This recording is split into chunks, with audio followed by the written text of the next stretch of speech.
For the first few months, I'm like, well, no one's telling me to do it. There's no ways I'm going to do it. It isn't a reality. I mean, it's a gravy train of sorts. You know, you get things for free. You stay in nice hotels. You know, you don't have to work a full day. I think obviously, as the token South African, you're going to be the target of a fair bit of abuse. But that's all good. That's how the Aussies are. And I think the more abuse you get, it probably sometimes shows their levels of affection for. I can completely recommend it to anyone. I just think it was a really good opportunity to experience how people do it perhaps a little bit differently. You know, there's no 100% way that's right, and I think to open ourselves to that, or to be exposed to that, can only be a good thing to do. We went through some hard times. We were relegated, which is something that South African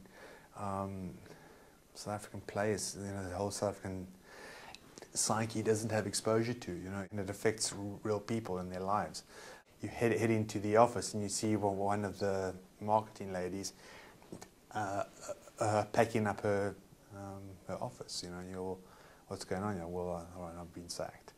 You know, it's a real family club, if you want to put it. And you know, I think I enjoyed that aspect of it, where you arrive at the game with your bag over your shoulder, you put your clothes on, you run out on the pitch, you play for 80 minutes, have a shower, and then you walk over the ground to the other side and you have a drink with the opposition, the fans, whoever it is. It's. I think it's a little bit what our club rugby in South Africa was like however many years ago.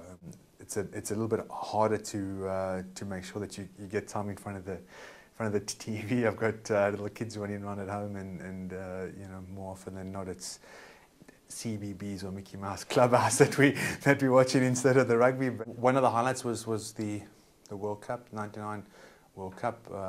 Very unfortunate the way we went out. I mean, it was so close to being in the final, and but just the whole hype around the World Cup and you know, the preparation and the send-off we got.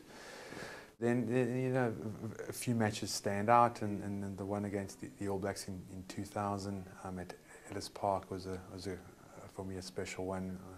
You know, my wife was there, my mom and dad, my sister, family, everyone was there. And it was almost that day. It was just as everyone was starting to learn the anthem, and it really felt as though everyone within Ellis Park really tried to sing the anthem that day, and it was very special and emotional, and slipped into our Tambo under the radar and try to keep it as much like that as I could. You know, I'm really enjoying just being, you know, the husband, the father, the work colleague, and so that actually suits me down to the T, and I'm quite liking that.